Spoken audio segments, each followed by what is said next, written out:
박사님하고 저하고 공통점이 박사님도 60년대생이시잖아요. 예, 그렇습니다. 저도 60년대생인데 이 60년대생들은 어떤 사람들입니까? 일반적으로 베이비 부머라고 이야기들을 하죠. 예, 베이비 부머들 중에서도 조금 독특한 위치에 있는 사람들인 것 같습니다. 860만 명 정도로 아주 많은 숫자를 차지하고 있고요.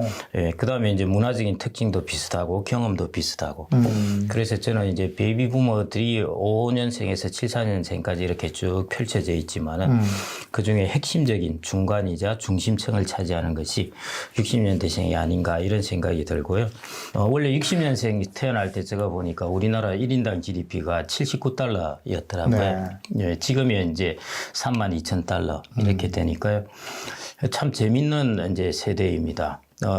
아주 후진국 중에서도 이제 후진국에서 태어났다가 그다음에 이제 중진국 고도 성장 시기에 이제 직장이나 일을 하게 되고 그다음에 이제 선진국에 접어들고 나서 이제 퇴직을 하는 이렇게 후진국과 중진국과 선진국을 한 세대에서 자기의 삶에서 다 겪은 세대가 과연 어디 있을까? 예, 그렇게 보니까 60년대생들이 좀 그런 면에서는 아주 독특한 것 같습니다. 얼마 전까지만 해도 58년 개떼에 대한 얘기를 하면서 50년대생들에 대한 얘기를 했었어요. 네. 60년대생들은 그와는 조금 개가 다른 그런 것 같거든요. 예. 특징을 어떻게 보십니까? 58년생 같은 경우에는 이제 그렇게 숫자가 많지, 58년생 하나로는 많을 수가 있는데요.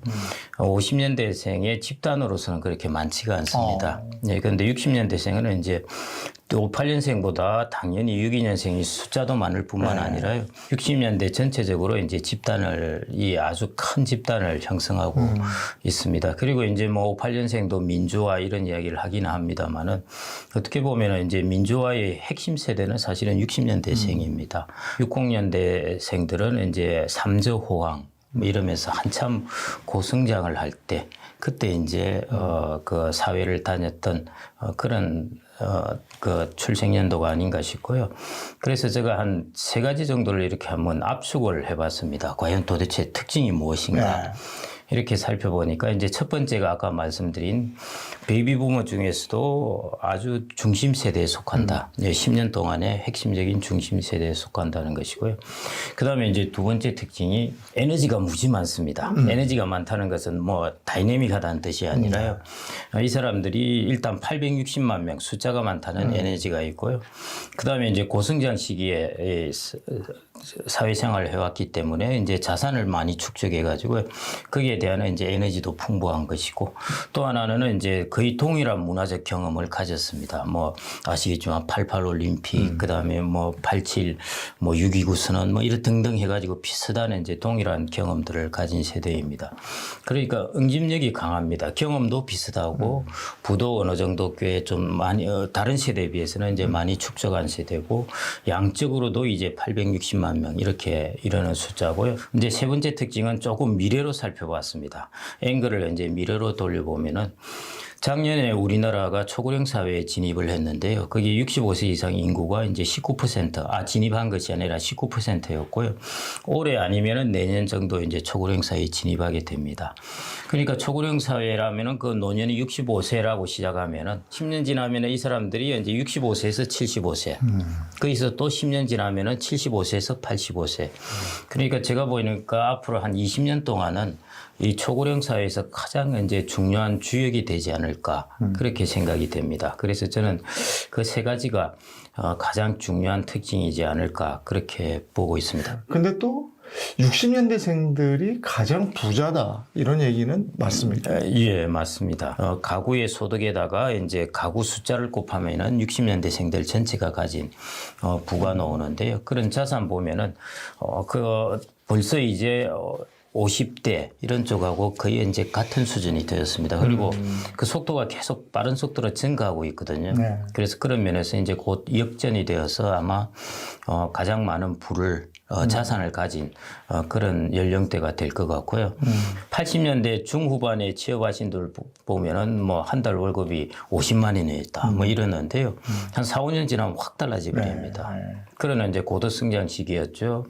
그다음에 주식 가격이 이제 급등했죠. 무엇보다도 이제 땅값, 부동산 가격 그 급등으로 인해 가지고 그 부분을 이제 고스란히 이제 수혜를 입게 된 것이죠. 그래서 이제 그 전체적으로 보면은 가장 이제 부자 세대라는 말이 맞습니다. 그런데 이제 조금 여러분들이 다르게 이제 관점을 보셔야 될 부분이 있는데요. 양극화가 이제 막 일어났습니다. 그 양극화가 이제 일어나게 된 주된 이유가 IMF 외환위기. 이때 아마 친구분들 운명이 많이 바뀌었을 겁니다.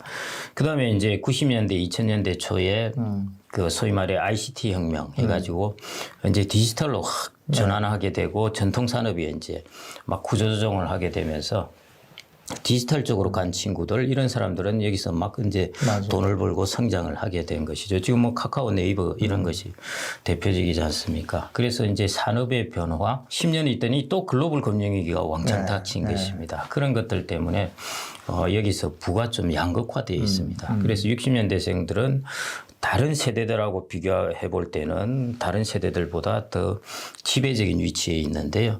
세대 내를 또 뜯어보면은 세대 내에서 이렇게 좀 양극화가 되어 있는 그게 저는 60년대생들의 좀 특징이라고 보아집니다. 근데 이제 우리가 여기서 얘기하고자 하는 것은 이제 60년대생들도 이제 노년기로 접어드는 사람들이잖아요. 도대체 노후의 연령을 언제로 잡아야 되는가? 여기에 대한 다른 시각들이 있어서 어떻게 보십니까? 법적으로 정해져 있고는 이제 뭐 지공선생 이러기도 하는데 지하철 65세. 공짜 해서 65세라고 보고 있습니다. 보고 있는데요.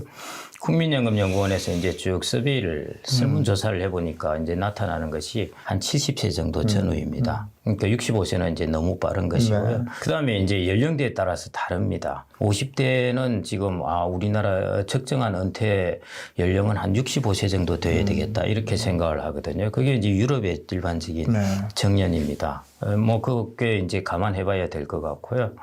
그 다음에 뭐 60세 된 사람은 정년이 한 69세쯤 돼야 된다. 그 다음에 70세인 분들은 나는 은퇴를 한 78세쯤 하겠다. 뭐 이런 식으로 연령에 따라 다르긴 한데요. 전체적으로 제가 조금 정리를 해드리면은 내가 노인이다. 뭐 이런 이야기를 하는 것은 대략 70세 정도라고 보아지고 은퇴 연령 같은 경우에는 정년이 우리나라가 지금 60세이고 실질적으로 한 55세 전후에서 직장을 나가지만은 많은 사람들이 65세에서 한 70세 정도 전후, 65세에서 좀 길게는 75세 전후 이 정도에 이제 은퇴하고 싶다는 그런 생각들을 갖고 있는 것 같습니다. 그래서 이제 노후에 중요한 부분이 바로 이런 의무와 역할입니다. 돈이라는 것은 물론 제일 기본입니다. 그거는 필요 조건으로 이제 있어야 되는 것인데요. 그 다음 부분이 이제 남자들이 특히 많이 받는 충격이 자기의 역할이 사라졌다는 것이에요. 남성들이 제일 큰 충격이 저는 디지털로 변화라고 그러거든요. 뭐냐면 디지털 변화는 천천히 변하는 게 아닙니다. 1초 차이로 어느 날 갑자기 변해버리는 겁니다. 1에서 0으로 접어드는 것인데요.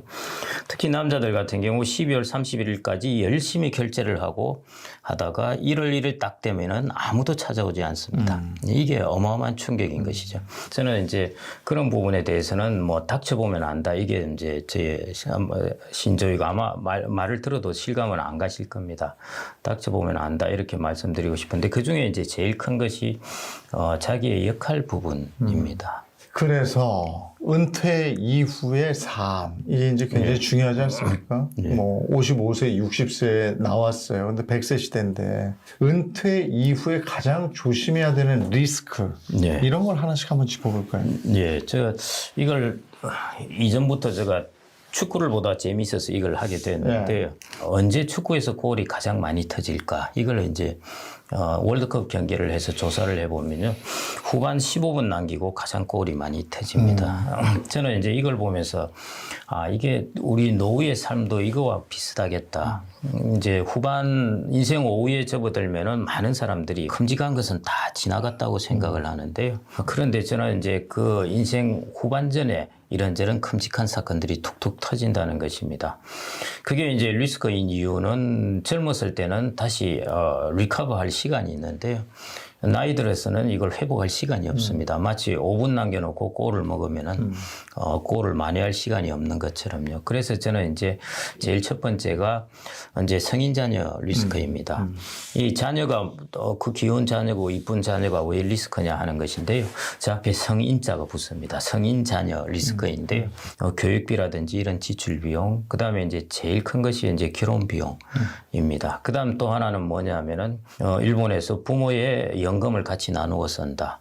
그 다음에 또 이제 부모님이 돌아가시면은 사망 신고를 안 한다. 왜냐하면 연금을 받을 수 있어요. 예. 그런 것들이 이제 성인 자녀 리스크라고 할 수 있고요. 지금 당장 한 60대, 50대인 이제 사람들이 가장 성인 자녀 리스크에서 직면할 수 있는 것이 이제 결혼 비용입니다. 여러분들의 은퇴 자산이라고 이제 계산을 해 놓으셨을 거예요. 나 몇 억 모아놓았네 할 텐데요. 거기서 꼭 결혼 비용을 쿨하게 빼고 나서 그걸 여러분들의 은퇴 자산으로 계산해야 됩니다. 저런 건 사실 아이들이 알아서 해야 되는 거 아니에요? 우리나라만 너무 이러는 거 아니에요? 우리나라는 전세 제도가 꽤 있습니다. 그러니까 전세금을 가지고 가야 되는데 목돈이 안 된 사람들은 이제 조금 지원을 해줘야 되기 때문에요. 그런 문제 때문에 조금 발생하는 게 아닌가 싶기도 하고요. 그거 증여세 때문에 안 돼? 이렇게 하면 안 되나? 증여세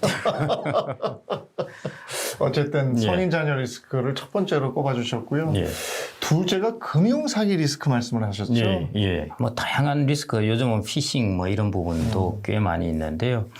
저는 이제 금융사기 리스크 부분보다 또 하나 조금 주의하셔야 될 것이 고수익 유혹입니다. 저거 진짜 조심하셔야 돼요. 저도 당했잖아요. 그렇습니까? 아니요, 이제 사람들이 잠깐 착각하기 쉬운 그런 자산이 있습니다. 아예 주식이라는 자산 같으면 야 이거 위험하니까 내가 한 20%만 해야 돼 하는데요. 저 중위험 자산 같은 경우에는 위험하지 않다고 생각하다 보니까 또 그렇게 얘기를 해요. 가보면. 저기 그래서 많이 하다가 손실을 보게 되는데 그래서 그런 부분들을 좀 스스로 이제 아셔야 됩니다. 금융시장에서 가장 첫 번째 원칙은 공짜는 없다입니다. 예를 들어 정기예금 금리가 3%인데 확실하게 5%를 주는 것은 없습니다. 가장 좋다고 생각되는 그런 조건에는 반드시 리스크가 있다는 것입니다. 그래서 그런 부분을 꼭 좀 감안을 하셔야 되고요. 라임도 그랬고 옵티머스도 그랬고 이번에 ELS도 그렇고요. 다 5에서 6%입니다. 이게 제가 보니 사람들이 가장 유혹이 많이 가는 수익률 같은데요. 상품이 복잡하고 이해하기 힘들수록 그런 자산은 그냥 안 하시는 게 좋습니다. 그 다음에 이제 세 번째가 이제 은퇴 창업 인데 이것은 뭐 많이 경험해 보셨을 텐데요. 경험이라는 것은 주변에서 많은 이야기를 들어보셨을 텐데 은퇴 창업은 저는 뭐 웬만하면은 말리고 싶은 것이고요. 이 부분은 아시다시피 자기 고정 자본 들어가고 이제 많은 것입니다. 그래서 이게 이제 손실이 꽤 많이 나는 것이거든요. 그래서 은퇴 창업은 자기의 전문성을 가지고 하는 게 제일 좋고, 예를 들어 은퇴 창업을 하면은 대략 3년 이내에 문을 닫을 확률이 60%다. 이렇게 다들 이야기를 합니다. 그런데 그 창업을 하는 사람은 나는 망하지 않겠다고 생각을 하는 겁니다. 그 부분을 좀 이렇게 쿨하게 생각을 하셔서 결정을 하셔야 되고요. 저거는 특히 이제 모아놨던 은퇴 자금이 날아가는 것이기 때문에 조심하셔야 되고요. 그 다음에 이제 중대질병, 황혼이혼 뭐 이런 것들이 있는데 중대질병은 뭐 잘 아시겠지만 요즘 중대질병 같은 경우에서 요양 비용이 상당히 많이 들죠. 얼마 전에 한국은행에서 이제 앞으로 우리나라 이제 요양 인력이 정말 큰 문제다 했는데 요양 인력이 큰 문제면은 요양 코스트도 증가하기 마련이죠. 지금만 하더라도 이제 전일로 한 달 하면은 거의 350만 원 정도 이렇게 소요되니까요. 제가 이걸 말씀드리는 이유는 건강이 돈이라는 것입니다. 건강이 투자라고 생각하시고 여러분들 진짜로 여러분들의 시간의 자원의 상당 부분을 여러분들의 건강에 좀 이제 쏟으셔가지고요. 질병에 안 걸리는 것이 제일입니다. 그래서 그런 부분은 이제 꼭 좀 유의해 주시고 마지막에 이제 황혼이혼입니다. 황혼이혼 하니까 원래 황혼이혼의 통계적 그 정의는 결혼한 지 20년 이상 되어서 이혼하면 다 황혼이혼이라고 이름을 붙입니다. 여성 같은 경우에는 50대 초반, 남성 같은 경우는 50대 중반, 뭐 이 정도 중후반 이때 이제 이혼율이 높아지는데 그때가 어떤 때냐 잘 아시겠지만은 이제 자녀가 성인이 되면은 이제 이혼할 사람들은 안 맞는 사람들은 그때 다 이혼을 해버려요. 다 키웠으니까. 예. 그래서 실제로 60대 이상 들어가서 이혼하는 율은 그리 높지는 않습니다. 아주 낮은데요. 그럼에도 불구하고 이제 요즘 황혼이혼이 늘어나고 있습니다. 저때 이제 황혼이혼을 하는 사람들은 뭐 사이가 지금까지 어마어마하게 안 좋은 것이 아니라 서로가 이제 한 60대를 넘어가게 되면은 서로가 좀 화도 잘 내고 잘 참지 못하고 막 그런 나이에 접어듭니다. 그래서 저 때는 사소한 충돌로 가지고도 갑자기 불이 확 붙어가지고 그냥 이제 이혼을 하게 될 수도 있고 하니까요. 그런 부분에 이제 꼭 좀 조심하셔야 되는 것인데 재산상 손실이 가장 많이 일어나는 것이 황혼이혼입니다. 네. 왜냐하면 재산을 반으로 나눠야 되기 때문에 손실이 가장 많이. 그렇죠. 그리고 그때 되면 재산 분할 네. 반반이죠. 예. 생활비도 규모의 경제가 있었는데 이제 TV도 2대 사야 되고 집도 2개 채 있어야 되고 하니까요. 그 다음에 이제 남성들 같은 경우에 이제 고독사가 남성의 비율이 아주 압도적으로 높은데요. 저거 잘 관리하는 것이 정말 중요해요. 사실은 별거 아닌 것 같은데. 집에서 잘해야 되네. 예. 그래서 제가 보니까 이제 은퇴 부부 같은 경우에는 아시다시피 가장 큰 리스크가 뭐냐 하면요. 자녀가 있을 때는 자녀 중심으로 가정이 돌아가는데요. 자녀가 이제 예를 들어 결혼을 해서 나갔다. 근데 마침 이 시기에 남자가 퇴직을 해서 돌아옵니다. 이게 이제 은퇴 부부의 가장 큰 위기인데요. 그래서 이 부분을 이쪽의 위기를 잘 극복하고 부부의 관계를 돈독히 잘하는 것. 그게 황혼이혼을 방지할 수 있는 가장 중요한 방법이 아닐까 싶고요. 그래서 노후의 관계망이나 노후의 뭐 돈이나 일이나 뭐든 간에 노후 삶에 저는 가장 베이스 캠프는 부부의 관계가 아닐까 그렇게 생각이 됩니다. 네, 오늘 김경록 박사와 함께 은퇴 이후에 가장 조심해야 될 5가지를 집중적으로 한번 꼼꼼히 챙겨봤습니다.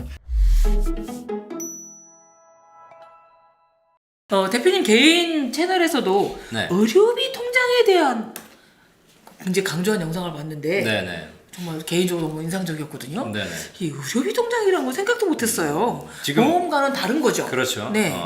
연금에 대해서 관심 많으시지만 네. 사실 또 나이가 들어가면서 고민되는 게 건강 걱정이잖아요. 네네. 건강이 안 좋아지면 병원 가야 되고 네. 병원 가면 병원비가 들고 네. 그럼 병원비가 들면 뭐 암에 걸리면 막 수천만 원 나가고 그다음에 또 뭐 사고라도 당하면 또 치료비 당하고 그러니까 어디까지 간병인까지 했어요? 하면 뭐 간병인까지 네네, 그래서 네네. 보험 하나 하셔야죠. 네. 빨리 지금 사인하세요.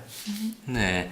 자 이렇게 해가지고 우리나라 사회에서 많은 보험들을 가입하고 계세요. 네. 그러다 보니까 젊을 때도 우리가 보험을 가입하지만 네. 나이가 들면 보험을 더 많이 가입합니다. 사람들이 그렇게 얘기해요. 불안하거든요. 네, 젊을 때는 무슨 뭐 내가 많이 했는데 지금 또 보험을 가입해야 돼. 나는 더 이상 보험 가입 안 해. 이런 얘기 하신 분들이 열의 아홉이거든요. 네. 근데 그분들이 보험을 또 가입해요. 왜냐면 지금까지는 아프지 않은데 누가 와서 아플 거니까 미리 한번 준비해봐라라고 가입했어요. 그런데 이제는 아프기 시작해. 저는 보험이 나쁘다는 것이 아니라 반드시 필요합니다. 네. 실손보험, 기본적인 보험들. 그런데 보험의 가장 큰 특징, 문제는 뭐냐면 정해진 병에 걸려야 받아요. 그렇더라고요. 네. 그렇더라고요. 내가 예를 들면 뭐 뇌출혈 보험에 가입했는데 네. 뇌 졸중 중에서 뭐 뇌출혈 말고 네. 뭐 다른 질병에 걸리면 못 받아요. 아니랍니다. 뇌경색 이런 건 못 받거든요. 네. 또 하나 뭐가 있냐면 보험은 만기 이내에 걸려야 받을 수 있어요. 내가 80세 만기인데 81세에 걸렸어. 못 받아요. 우리 기자님 가입하신 보험은 70세, 80세 만기인데 앞으로 100세 사셔야 되니까 조금 더 가입하셔야 되니까 이거 깨고 100세로 가입하세요. 아 그렇구나. 그럼 또 이거 열심히 냈던 거 깨고 또 새로 가입하시는 거예요. 거기다가 보험은 내가 걸려야 내 보험에 가입했으면 내가 병에 걸려야 받는 거잖아요. 그쵸. 결국은 내가 걸려야 받는 것이고 그쵸, 그쵸. 정해진 병에 걸려야 받는 것이고 만기 이내에 걸려야 받는 것이고 네. 병에 안 걸리면 네. 원금이 소멸돼요. 그죠? 보험은 기본적인 보험은 필요합니다. 하지만 추가적으로 우리가 위험에 대비해서 계속 보장 기간과 보험과 이런 걸 늘려가는 것보다는 뭔가 방법이 없을까? 알려주세요. 네, 이걸 고민하다가 제가 만들어낸 게 바로 의료비 통장이에요. 의료비 통장. 의료비 네. 목적으로 돈을 모으자는 겁니다. 그러니까 따로 통장을. 그렇죠. 네네. 내가 한 달에 보험료 10만 원, 20만 원 낼 거 따로 그냥 10만 원, 20만 원을 모아서 그걸 한 10년, 20년간 저축하면 통장에 한 3, 4천만 원이 쌓이게 되고 그 돈 가지고 내가 병원비가 필요할 때 받게 되면 된다는 겁니다. 아하. 의료비- 무슨 공적 관내 개입 없이 그렇죠. 제가 따로.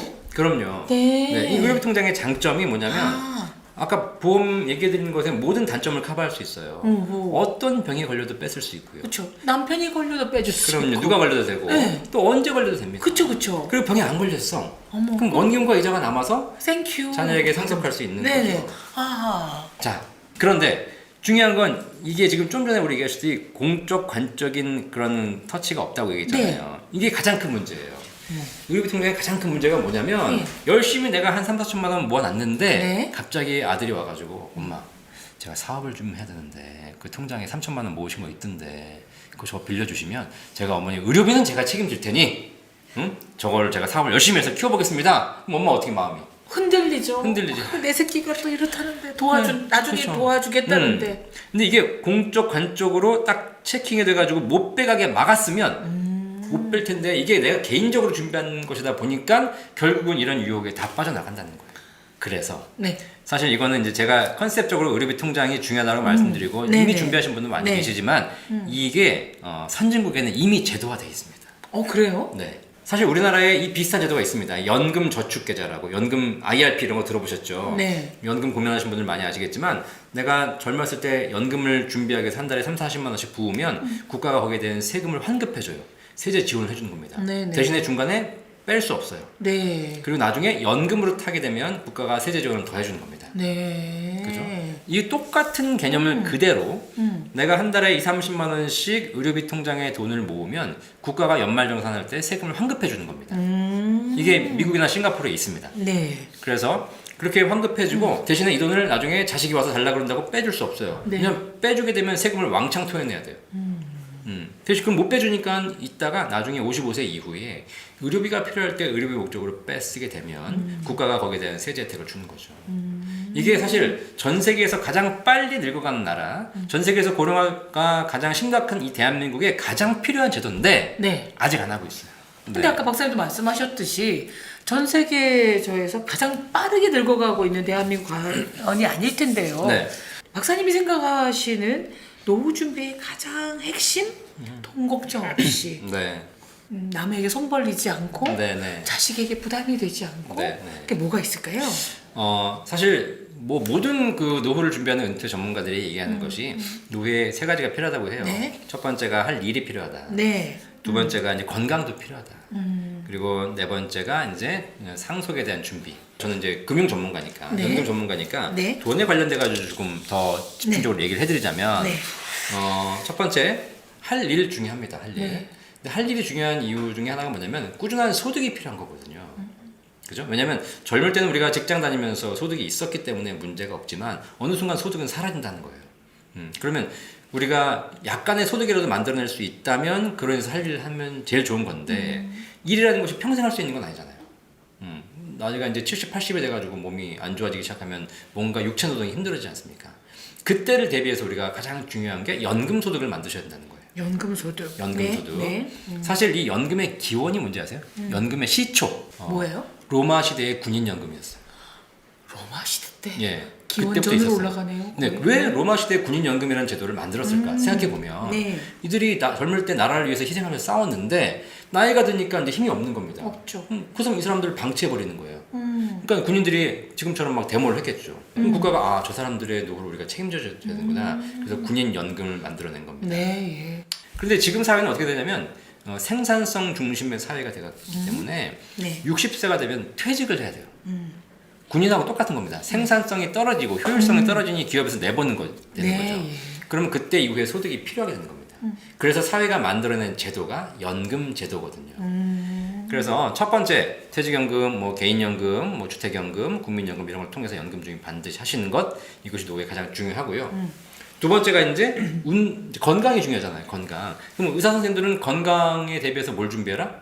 운동해라. 몸 관리해라 이렇게 얘기하잖아요. 저는 금융 전문가니까 몸 관리하시고 대신에 의료비 대비해가지고 보험을 가입하시고 아까 말씀드린 대로 의료비 통장을 준비하셔라.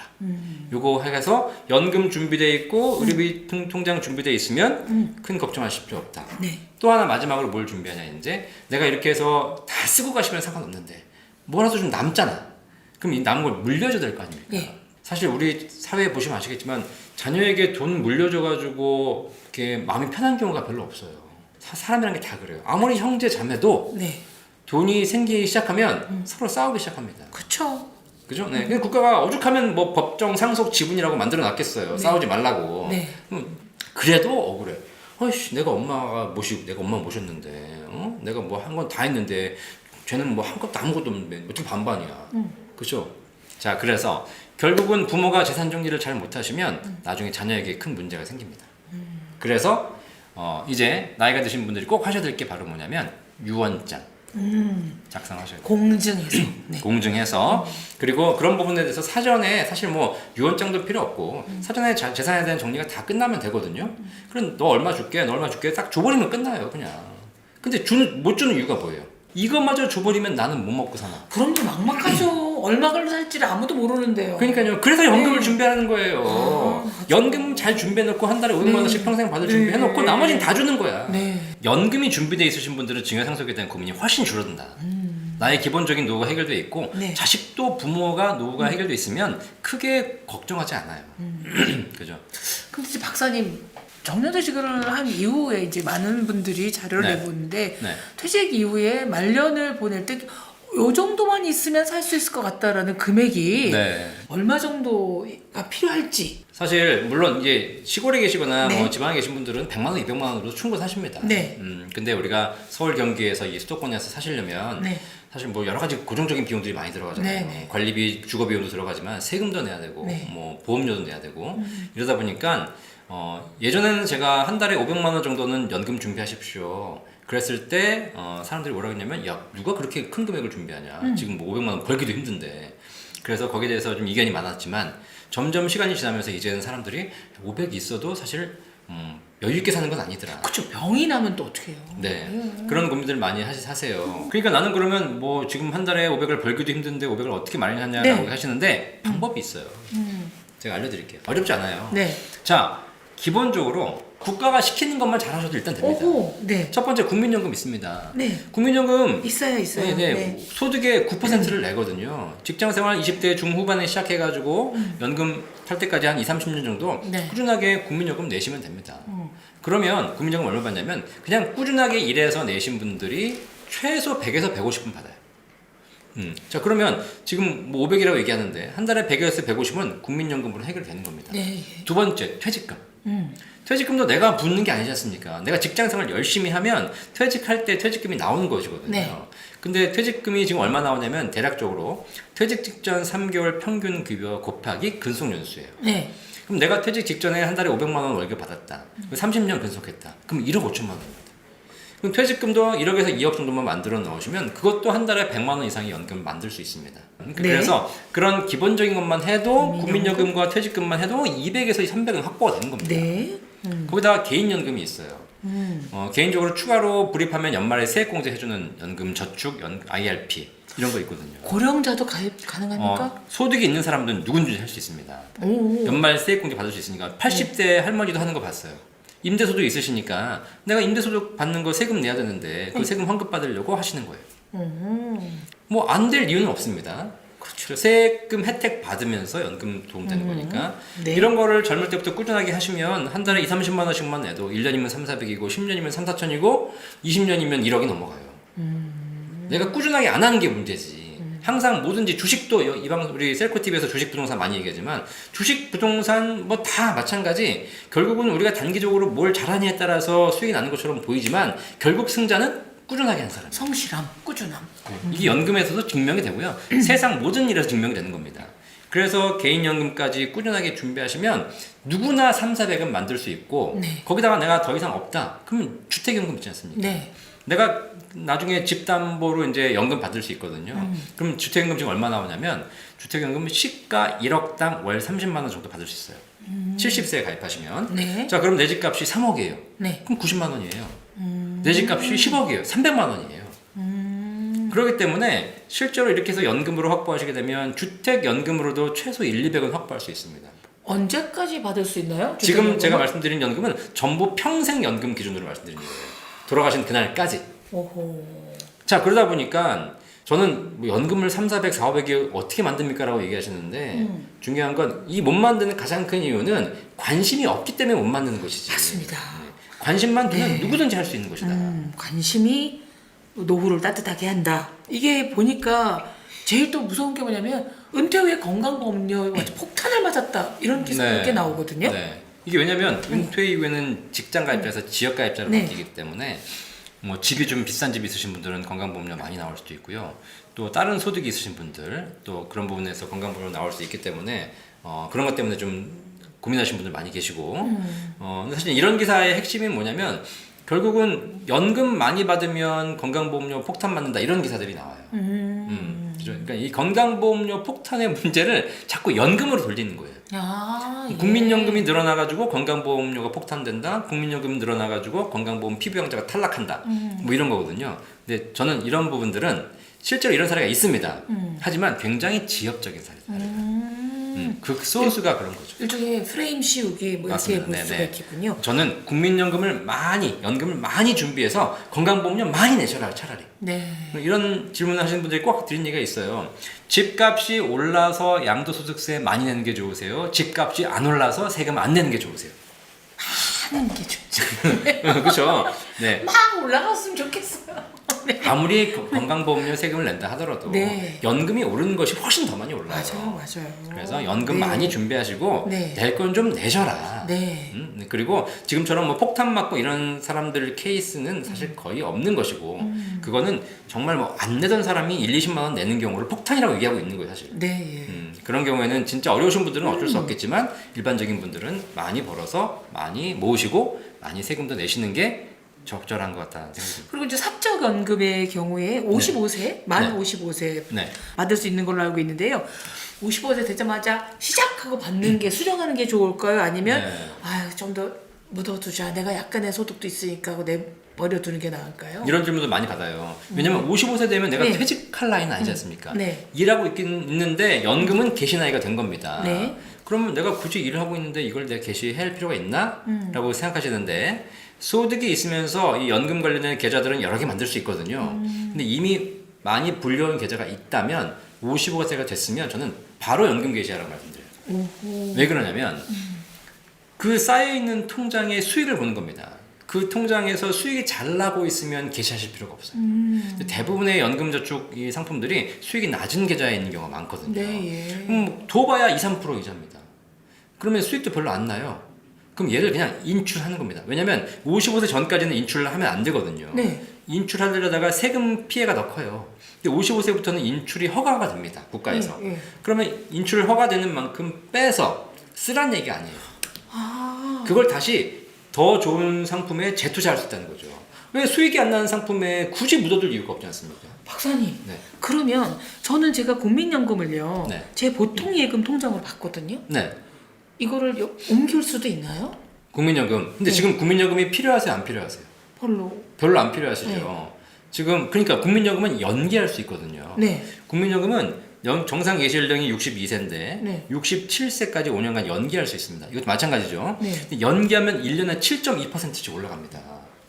근데 중요한 건 나는 필요도 없는 국민연금을 받아가지고 네. 그냥 보통 임금 이자도 없는 통장에 두고 있다? 이거 없으면 못 산다면 반드시 수령하셔야 되겠지만 그건 필요성에 의한 것이고 그렇지 않고 내가 자산 운용 측면이라면 네. 빨리 가서 지금 끝나고 바로 전화하세요. 135 전화해가지고 연기 연금 하겠습니다라고 네, 얘기하시면 돼요. 예. 근데 같은 맥락의 질문일 수도 있는데 네. 퇴직연금의 경우에 네. 뭐 저 퇴직금은 이미 저는 수령해버렸지만 네. 일시금 수령 혹은 연금 수령 중 박사님 어떤 걸 추천하십니까? 가장 연금 전문가로서 연금으로 수령하라고 말씀드리는 게 기본적인 원칙인데요. 지금 똑같이 마찬가지입니다. 퇴직금을 내가 운용하면서 IRP에서 운용하면서 방치해 두신 분들이 계세요. 그죠? 그런 분들은 수익이 안 나는 상품에 단지 연금 받으려고 돈 이유가 없거든요. 네. 그러면 그걸 빼시면 되는데 뺄 때는 세금이 문제잖아요. 네. 퇴직금 같은 경우에 연금으로 빼야지 세금이 좀 절세가 네. 되거든요.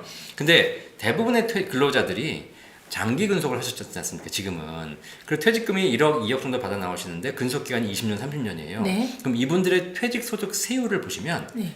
2%, 3%도 안 나옵니다. 그러니까 내가 1억을 일시불로 다 빼도 최대 내야 되는 세금이 2,300만 원밖에 안 돼요. 그쵸. 그러니까 세금이 얼마 없는 겁니다. 네. 그걸 연금으로 받으면 그 2,300만 원 세금 낼 거를 줄여주는 거기 때문에 실제 줄여주는 효과가 별로 없어요. 자, 그러면 세금 문제는 이미 퇴직금에서 세금 문제를 가지고 고민하시는데 퇴직금은 세금 자체가 적기 때문에 우리의 고민 포인트가 아닙니다. 그럼 그 다음 고민 포인트는 뭐냐? 내가 지금 현재 퇴직금 계좌, IRP 계좌에서 수익을 내는 것이 더 유리한 것이냐, 아니면 그걸 인출해서 다르게 운영하는 것이 더 좋은 것이냐를 보고 나서 그걸 내가 포트폴리오 차원에서 비교를 하는 거죠. 이게 이제 연금 전문가, 연금 박사가 하는 일이죠. 네. 그래서 똑같은 돈으로도 더 많은 연금 받을 수 있도록 해드리는 거죠. 근데 이제 어쨌든 나이가 들면 들어올 돈은 별로 없고 네. 국민연금을 수령해도 곧바로 나가고 네. 그래도 집은 한 채 있다 이런 경우가 굉장히 많거든요. 네. 주택연금은 추천하십니까? 네, 강추하고 있습니다. 오호. 그리고 일단 저희 어머님이 주택연금 가입하고 계십니다. 연금 박사 엄마가 주택연금 가입하고 있어요. 신뢰감이 확 올라가는데요. 그렇죠. 네, 네. 네, 네. 저희 근데 어머니 연령 제한이 있습니까? 없습니다. 100세에도 가입 가능합니다. 가입 가능한 하한선은 있죠. 네. 55세 이후부터 가입 가능하죠. 네. 부부 중에 한 명이라도 55세 이후가 돼야지 연금 가입하는데요. 네. 주택연금은 55세, 60세는 사실 가입하는 큰 의미는 없어요. 네. 그럼 어떻게 해야 돼요? 저 가입하고 싶으면? 네. 일단 네. 근데 조건이 있어요. 네. 나이가 부부 중에 한 명이라도 55세 이상이면 다 넘었다니까요. 네. 그리고요. 그다음에 주택 가격이 예. 공시 가격 기준으로 네. 12억 원 이하여야 돼요. 그러면 내가 뭐 지금 있는 집이 예를 들면 공시 가격 10억 원이니까 가입할 수 있다고 생각하시겠지만 네. 집이 뭐 다가구, 다주택. 네. 내가 집이 여러 채 있어요. 여러 채 있어도 그 여러 채를 합산 가격이 12억 이하면 그 중에 한 놈으로 가입할 수 있습니다. 오호. 거주하는 네. 집으로. 하지만 내가 보유한 모든 주택의 공시가격이 12억이 넘어가게 되면 안 됩니다. 아, 합산 가격으로. 네. 그러니까 현금이 100억이 있는데 집은 네. 5억짜리야. 네. 주택은 가입할 수 네. 있어요. 네. 공시가격 12억 원 이하인 주택을 가지고 연금 가입할 수 있고요. 네. 그리고 반드시 그 집에 거주하셔야 됩니다. 살고 있습니다. 네, 뭐 전세 준 집, 뭐 그다음 투자하는 집이 안 되고. 요망사항이죠. 그렇죠. 네. 자, 근데 그러면 주택연금 얼마 받느냐? 주택연금 받는 금액은 공시가격 기준으로 보지 않고 시세 기준으로 봅니다. 시가로 보는 거예요. 이 시가라는 것이 물론 저희 부동산에 나와 있는 그런 게 아니라 이제 뭐 KB 시세, 뭐 한국 부동산원 시세, 공식적인 시세를 보는 겁니다. 네네. 그러면 공시가보다 훨씬 높죠 일단. 네네. 그럼 시세가 예를 들면 내 집값이 10억이다. 그럼 10억에 해당하는 연금을 산정하는데 네. 일찍 받으면 연금액이 줄고요. 네. 어차피 평생 받아야 되는 거니까 네. 늦게 받을수록 연금액이 올라가거든요. 아하. 그래서 70세에 가입하신다면 네. 집값 시세 1억당 30만 원 나옵니다. 그러면 내 집값이 5억이다. 그럼 150만 원 평생 받으시는 겁니다. 근데 주택연금은 이게 담보 대출이에요. 집 담보로 드리는 거니까. 그러네요. 네. 그죠? 그러니까 사실상 돌아가시게 되면 어떤 일이 벌어지냐면 돌아가시고 나면 두 분 다 돌아가시고 나면 이제 집을 청산을 합니다. 네. 그동안 받아가신 연금액이 대출금이거든요. 그쵸. 그것과 이자와 각종 비용들을 차감해서 집값은 5억인데 받아간 금액이 7억이야. 네. 응? 네. 그러면 2억 더 받은 거지 않습니까? 네. 그럼 국가가 알아서 책임집니다. 자녀한테. 자녀한테 청구하지 않아요. 오호. 근데 집값은 5억인데 뭐 받아간 연금액 이자 이런 거 받아보니까 3억밖에 안 돼요. 네. 그죠? 그러면 어떻게 되냐면 차액 2억을 자녀에게 돌려줍니다. 아, 더 많이 받아갈 경우에 국가가 책임진다고요? 네. 120살까지 살아서. 그러면 훨씬 좋죠. 그러면. 네. 그러니까 그래서 진짜 주택연금 가입할 사람들은 뭐냐면 내가 이 집 아니면 노후가 힘든 사람들. 굳이 내가 어차피 하늘나라 갈 건데 하늘나라에 집 들고 갈 거예요? 네. 그죠? 뭐 대치동, 압구정동 아파트를 들고 갈 거 아니잖아. 그러면 내가 이 집은 다 쓰고 가야 되겠다라고 마음 먹으시면 기준이 되시면 주택금융공사 가셔가지고 주택연금 신청하시면 그 해당하는 금액을 평생 받을 수 있고요. 걱정하실 필요 없어요. 그냥 그 집에 살면서 연금 평생 받아서 행복하게 살다 가시면 됩니다. 근데 사실 그래요. 내가 이 집을 연금까지 받아야 돼? 내가 이 목돈을 연금으로 바꿔야 돼? 이렇게 고민하시면서 돈이 사라지거든요. 부동산이 나한테 사라지는 것 같고 통장에 그동안 내 약간 든든했던 이 1억 원, 2억 원이 사라지는 것 같고 이러니까 불안하실 뿐이지만 처음에 연금으로 바꿀 때는 굉장히 불안하지만 막상 연금을 한두 달, 1, 2년 받아보고 보면 내 인생에서 가장 잘한 일이 통장에 있는 목돈을 연금으로 바꾼 것, 내 집을 연금으로 바꾼 것이에요. 네. 근데 이제 사실 뭐 60대, 70대를 하더라도 제 주변에 보면 꼬마 빌딩이라도 하나 갖고 있어야 되지 않겠어? 네. 하고 혹은 지금 살던 집의 규모를 줄여서 뭐 어떻게 더 재테크를 한다든가. 그럼에도 불구하고 박사님은 그러지 말라고 하시는 쪽이신 것 같아서. 그것도 하십시오. 해요? 네, 하세요. 네. 주식, 부동산, 코인 다 하세요. 네. 대신에 제가 꼭 드리는 말씀이 있어요. 연금이 뭐냐라고 물어보시면 연금은 밥. 그러면 주식, 부동산은 반찬. 어허. 이게 무슨 얘기냐? 우리가 밥 먹으러 갈 때 네. 무슨 얘기하냐면 다 오늘 김치찌개 먹을까? 제육볶음 먹을까? 뭐 이렇게 물어보지 않습니까? 네. 이게 다 뭐냐면 전부 반찬 얘기입니다. 반찬은 화려해요. 반찬은 다양해요. 반찬은 맛있어요. 그러니까 우리 사회에서 이슈가 되는 건 반찬입니다. 네. 그죠? 네. 근데 여러분이 맛있고 화려하고 다양한 반찬을 먹을 수 있는 가장 큰 이유가 뭘까? 우리가 소홀히 여기지만 밥이 있기 때문에 반찬을 맛있게 먹을 수 있는 거거든요. 우리 인생도 마찬가지입니다. 우리 젊은 사람들이 건강하게 여행도 다니고 놀기도 하고 살 수 있는 이유는 소득이 있기 때문이에요. 네. 소득이 없는 젊은이들이 얼마나 불안한 삶을 살고 있는가 보십시오. 맞아요. 나이 들어서는 더 심각해집니다. 나이 들어서 행복한 사는 사람들은 전부 다 연금 소득자예요. 안정적인 소득이 있으면 주식도 잘하고 부동산 잘하고 코인 날려도 괜찮아요. 내 삶이 깨지진 않으니까. 그런데 소득, 연금이 준비되지 않은 상태에서 그 돈 가지고 주식, 부동산 이런 걸 하시는 분들은 다 불안한 삶을 살고 계세요. 네. 그래서 우리 인생 가장 중요한 연금은 마치 밥처럼 중요하다. 우리가 밥은 수천 년간 변함없이 우리의 식단을 지켜왔듯이 네.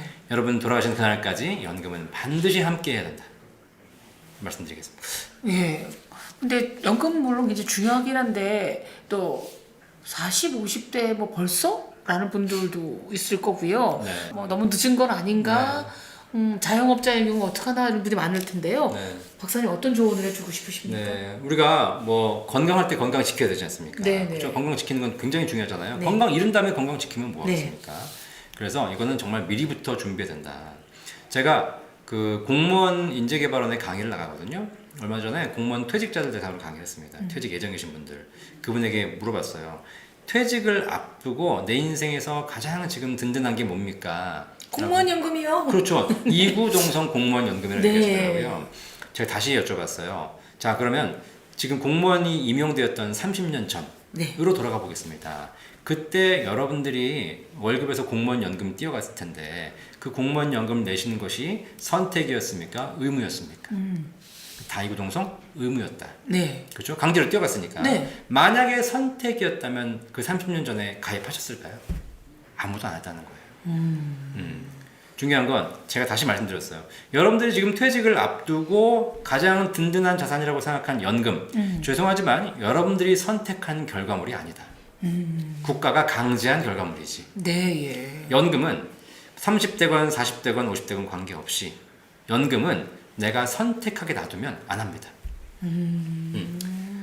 국가가 강제해야 되는 것이고 부모가 자식한테 강제해야 되는 것이고 회사가 여러분에게 강제해야 되는 것입니다. 아니면 내가 셀프로라도 강제해서 준비해야 나중에 이것이 노후가 준비되는 것이지 뭐 딴 것에 다 밀려가지고 일단 이거부터 하고 저거 하지 나중에 천천히 생각해보지 이런 생각을 하실 수는 있겠으나 그런 사람들이 노후에 결국은 후회하더라. 그래서 뭔가 좀 여러분들이 연금을 준비하는 입장에서는 이걸 꼭 내가 필수적이라는 걸 인지하시고 네. 그러고 준비하셔야 되는 것이고 또 이 방송 보시는 부모님들 입장에서는 자녀들에게도 연금의 중요성을 알려주셔서 뭐 연금을 전부 하라는 것이 아니라 소득의 최소한의 부분만큼은 연금으로 꾸준하게 준비해 갈 수 있도록 시스템 만들어 주시는 것 이것이 여러분이 행복하고 여러분 자녀가 행복하고 네. 국가와 사회가 같이 행복해지는 비결이다 네. 라고 말씀드리겠습니다. 아무리 어떤 환경이 와도 꿋꿋하게 패키지지 않고 살 수 있는 어른으로 늙어갈 수 있는 정보였던 것 같습니다. 정보가 힘이다. 예, 셀코TV 애청자 여러분들 감사했습니다. 고맙습니다.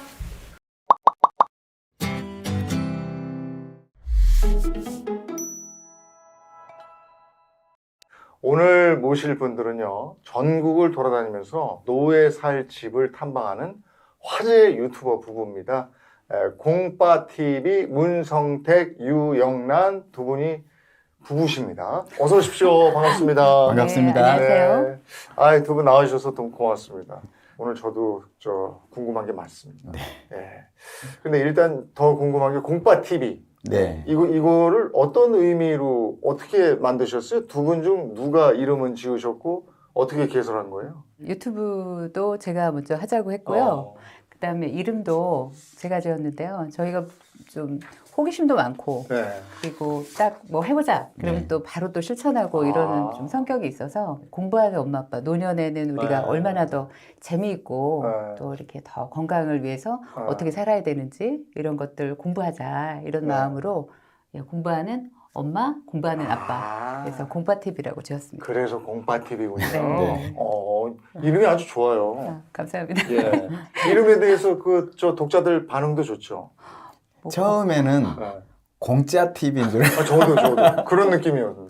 공짜로 뭔가를 알려드립니다. 이래서 공짜 하다가 공빠로 간 줄 알았어요. 두 분 다 아직 젊어 보이시고 네. 그리고 또 우리 문성택 선생님은 한의사 네. 선생님이라고 알고 있는데 어떻게 실버타운에 관심을 가지게 됐어요? 제가 한의원에서 아무래도 20년 넘게 어르신들 진료를 하다 보니까 다른 제 또래보다는 어르신들의 삶에 대해서 더 관심도 갖게 되고 관찰할 수 있었거든요.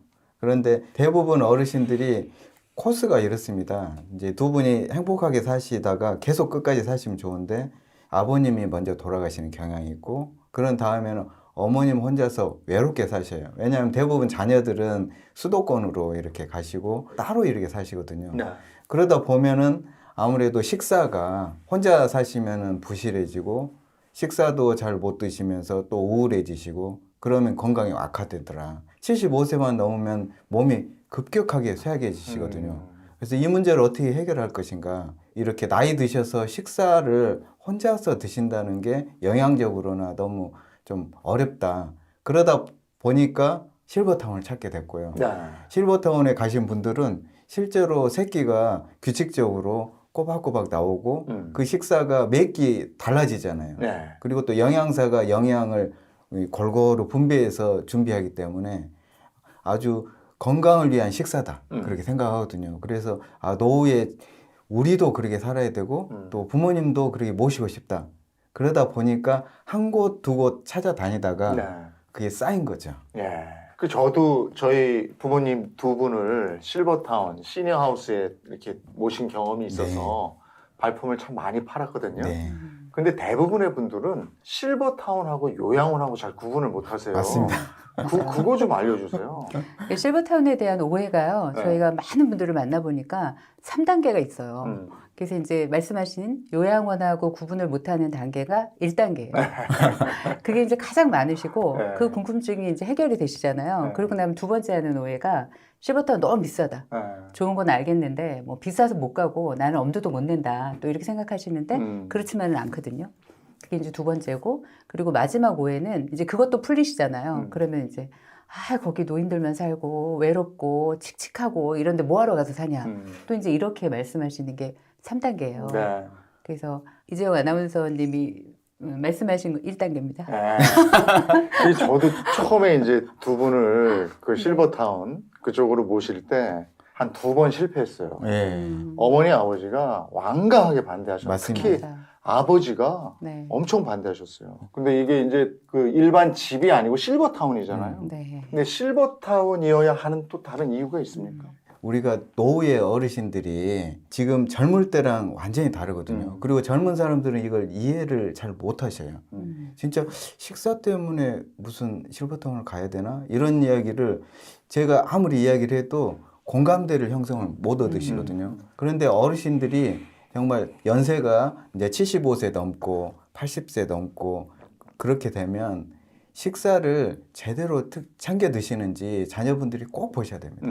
아무리 사다가 쟁여놔도 그걸 챙겨 드시는 것 자체가 어려워요. 맞아요. 그 하루 세 끼를 내가 차리고 치우고 이런 것들이 보통 일이 아닙니다. 우리 젊은 사람들도 그런 것이 힘든데 나이가 드신 분들은 더 힘들고요. 게다가 혼자서 계신다고 하면 우리 자녀들은 떨어져 있잖아요.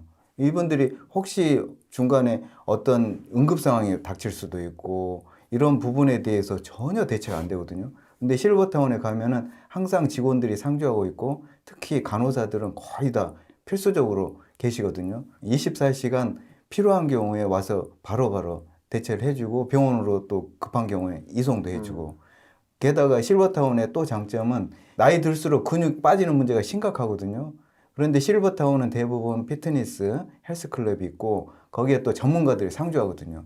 그 전문가들의 도움을 받아서 근육 운동도 하고 공감대가 비슷한 사람들이 모여있기 때문에 취미 여가 활동도 함께 하고 또 함께 친구들끼리 여행도 다니고 그래서 저는 노후에는 젊을 때는 내가 내 집에서 그냥 살다가 죽어야지 이런 생각들을 하시는데 함께 어울려서 사는 것이 건강하게 오래 사실 수 있는 길입니다.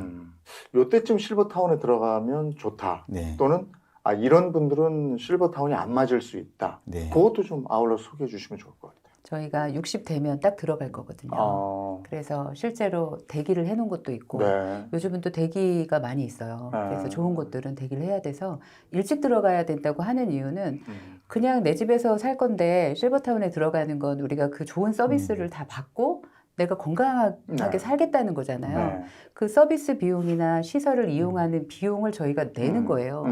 그리고 저희는 이제 실버타운에 꼭 이런 분은 들어갔으면 좋겠다 하고 생각하는 건 첫 번째는 혼자 되신 남성 시니어. 네, 이제 가사일이나 이런 것들이 서투르시기 때문에 정말 이제 자녀분들이 걱정이 되잖아요. 그래서 혼자 되신 남성분은 그냥 바로 들어가시면 어떨까 네. 이렇고 네. 그리고 혼자 되신 여성 시니어도 마찬가지예요. 이제 가사일은 좀 할 수 있지만 우리가 가사일을 좋아서 하는 사람도 있지만 평생 했잖아요. 그럼 언제까지 진짜 이 여자들은 가사일만 해야 되는 건지 어떤 일을 하면 행복하고 또 어떤 더 의미 있는 그런 일들도 하고 싶고 이런 것들을 좀 생각해 볼 때 우리 여성들도 혼자 되시면 들어가시면 좋겠다 이렇게 생각하고요. 그리고 또 두 분 부부가 계신데 두 분 중에 한 분이 아프시다 그런 경우가 있거든요. 그러면 그분을 돌보느라고 또 한 분이 네, 아프시고 그러면서도 삼시세끼를 또 다 챙기시고 이래야 되기 때문에 결국은 나중에 두 분 다 안 좋은 쪽으로 가더라고요. 그래서 이제 두 분 중에 한 분이 아프시면 그래서 한 분은 실버타운에 계시고 또 한 분은 이렇게 요양시설에 계시면 가까이서 만나기도 쉽고 그리고 서로 건강에도 도움이 될 것 같고요. 네 번째 또 생각해 본 거는 요즘 역이민 하시려는 분들이 많으세요. 그럴 때 이제 한국에 적응하기가 뭐 경제적으로든 여러 가지 면에서 다 어렵기 때문에 일단 너무 큰 돈 들이지 마시고 이렇게 베이스 캠프로 실버타운에서 좀 생활하시면서 한국에 대해서 다시 이렇게 좀 알고 나서 진짜 내가 살 곳을 뭐 살아보니까 너무 좋다. 그럼 계속 살고 아니면 나한테 이제 그때 어디 가도 안성맞춤이겠다 하면 그때 옮기셔도 괜찮지 않을까 이런 생각하고요. 그리고 마지막에는 실버타운 가서 인터뷰를 해봤는데 너무너무 사이가 좋으시고 그다음에 정말 착하고 가정적이신 남성분들이 아버님들이 많이 들어와 계시더라고요. 그래서 아내한테 사랑받고 싶은 그런 남성분들, 그런 부부들이 들어가시면 어떨까. 네. 그리고 제가 저 실버타운에 들어가면 안 되는 분들 유형은요. 꼭 2-3명 이상 모이면 조직을 만들고 싶어요. 맞습니다. 그래서 가가지고 파벌을 맞습니다. 만들어요. 네. 그래서 실버타운 분위기를 해치는 분들이 계세요. 맞습니다. 아주 정확하게 보시네요. 네, 이런 분들 들어가시면 곤란합니다. 네. 그리고 사실은 실버타운은 본인이 100% 생활비를 부담하셔야 되거든요. 네. 다른 그런 국가에서 지원이 있는 시설이 아닙니다. 그래서 어느 정도 경제적으로 여유가 없으신 분들은 부담이 되죠. 그러니까 최소한 저희가 다녀본 곳들 중에서 생활비가 한 100만 원은 부담을 하셔야 실버타운에 들어가실 수 있거든요. 그거 좀 알려주세요. 비용은 어떻게 하는 건지. 네, 비용이 일단 기본적으로 실버타운에 다양한 그런 편의시설들이 있습니다. 어떤 곳은 수영장, 피트니스, 사우나, 그 다음에 여러 가지 그런 공동 활동할 수 있는 공간들, 이런 공간들 시설을 갖춰야 되기 때문에 그 시설과 운영을 해야 되거든요. 거기다가 시설만 있으면 아무 의미가 없죠. 여러 가지 서비스하는 직원들이 필요하기 때문에 그러한 서비스 비용들이 포함되거든요. 그래서 관리비가 일반 아파트보다는 더 많이 나오고 실버타운 비용 중에서 가장 큰 비용은 식비입니다. 네. 어떤 곳은 의무식이 90식이 있는 곳이 있고요. 90식이면 하루 3끼를 다 실버타운에서 드셔야 하고 안 드셔도 비용을 내셔야 합니다. 그 비용이 가장 적은 곳은 한 100만 원 정도 하고요. 가장 비싼 곳은 577만 원. 와, 진짜 비싸다. 1인 기준입니다. 네. 그런데 가장 분포가 많이 되어 있는 그런 실버타운은 혼자 기준으로 한 150에서 200 정도가 현재는 우리나라에는 가장 많이 있습니다. 예. 근데 요것을 이제 들어갈 때 전세 이게 네. 그런 게 있어요. 맞습니다. 전세 그리고 그 방에 대한 월세 네. 그리고 이렇게 식비하고 관리비 별도 네. 이렇게 돼 있기 때문에 그런 걸 선택을 해야 되고 또 그걸 사서 가시는 분들도 있더라고요. 맞아요. 네. 네. 대부분 다 그렇게 돼 있습니까? 실버타운이 이렇게 네. 두 가지로 나눠져 네. 있어요. 그러니까 내 집처럼 네. 내가 사서 들어가는 거. 음. 그게 이제 분양형 실버타운이라고 네. 하거든요. 그리고 또 하나는 우리 전세처럼 네. 그 임대로 들어가는 거예요. 전 전세로 했어요. 그래 맞아요. 네. 네. 근데 이제 이 분양형 아까 사신 분들은 이게 자기 집이기 때문에 이걸 또 본인이 살지 않고 이걸 또 전세나 월세로 아, 놓을 그렇지. 수도 있어요. 네. 네. 우리나라에는 실제로 한 비율로 보면 한 반반 정도 돼요. 분양을 받아서 내 집으로 이렇게 하는 경우는 입주민들이 이제 자체적으로 운영을 하려고 하는 경우가 있어요. 근데 이제 어르신들 특성상 막 아끼시려고 하잖아요. 맞아요. 불도 끄고 이제 돈 들어가는 건 안 해요. 그래서 식사도 어떤 데는 안 하고. 그러면은 이게 나중에는 실버타운이 아니라 그냥 아파트처럼 변해버리는 거예요. 우리나라에도 그런 것들이 좀 곳곳에 있어요. 그러다 보니까 실버타운 기능을 못하는 곳들은 저희는 빼버렸죠. 그래서 임대형 쪽을 영상을 좀 많이 올리기는 했는데 사실은 한 반반 정도 됩니다. 네. 그러면 우리 공파 TV가 생각했을 때 가장 실속 있는 실버타운 탑 3 정도를 꼽는다면 어떻게 얘기해 주시겠습니까? 가성비 실버타운이라고 해서 뭐 가격이 아주 싼 것만 하는 것은 아니고요. 제가 찾은 곳 중에서 대전에 있는 사이언스 빌리지라는 곳이 아, 저건 대전에 있습니까? 예, 이곳은 아주 특수한 실버타운입니다. 국가에서 과학기술인들의 노후를 위해서 만들어 놓은 곳이라 이곳은 과학기술인과 과학기술인 부모님이 들어가실 수 있는 곳이에요. 아, 그런데 의외로 네. 우리나라에 과학기술인이 많습니다. 아. 그리고 이 판교에 계시는 분들이 대상자가 많고요. 아. 그냥 나라의 그러한 연구소 경력뿐만 아니라 일반 대기업 연구소 근무하셨던 분이나 IT 기업 이런 근무하셨던 분들은 다 과학기술인의 범위에 들어가거든요. 이곳은 보증금이 1인 기준으로 1억 1천만 원에 한 달 60씩 의무식 생활비가 116만 원입니다. 편의시설도 잘 갖춰져 있고 건물도 깨끗하고요. 대전에서 위치도 좋습니다. 예.